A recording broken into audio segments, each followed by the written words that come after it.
नमस्कार दोस्तों, आज की कहानी है जंगल के एक कौवे की जो अपनी किस्मत और रंग रूप से असंतुष्ट था। क्या वो अपने जीवन में संतुष्टि प्राप्त कर पाएगा? आइए जानते हैं। एक बार की बात है, एक जंगल में पीपल के पेड़ पर एक कौवा रहता था।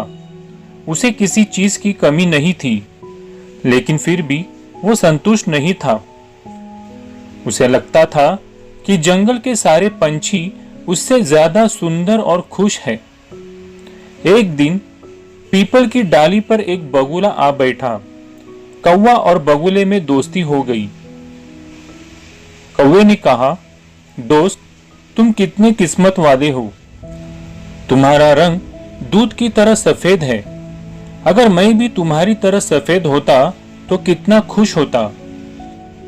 बगुले ने कहा, नहीं दोस्त, पहले मैं भी ऐसा ही सोचता था कि मुझसे सुंदर कोई और पंछी नहीं है, लेकिन एक दिन जब मैंने नीलकंठ को देखा तो उसे देखकर दंग रह गया। मुझे लगा कि नीलकंठ सबसे सुंदर पक्षी है और इसलिए सबसे ज्यादा खुश भी होगा। ये सुनकर कौवा पास के पेड़ पर रह रहे एक नीलकंठ के पास गया। कौवे ने कहा, नीलकंठ भाई, तुम कितने सुंदर हो। तुम्हारे पंख आसमानी और गहरे रंगों का सुंदर मेल है। क्या तुम सबसे खुश पंछी हो? नीलकंठ ने कहा कि कौवा, पहले मुझे भी गर्व था अपनी सुंदरता पर और मैं बहुत खुश था, लेकिन एक दिन मैंने चिड़ियाघर में एक सुंदर मोर को देखा। उसके पंख सतरंगी थे और माथे पर धूप छांव वाली कलगी थी। मुझे लगा कि वो सबसे सुंदर पंछी है और सबसे खुश भी। नीलकंठ की बात सुनकर कौवे के मन में मोर से मिलने की इच्छा हुई।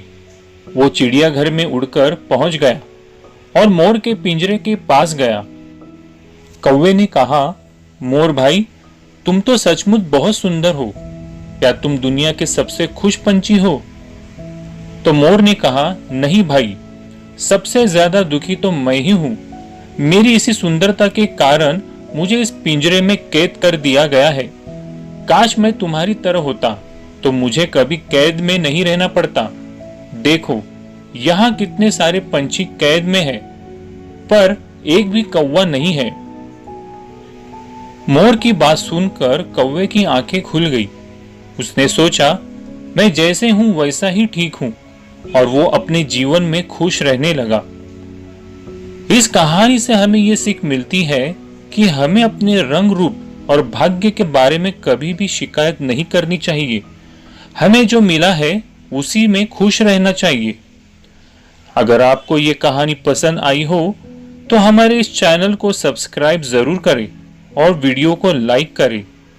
अगली बार फिर मिलेंगे एक नई प्रेरणादायक कहानी के साथ।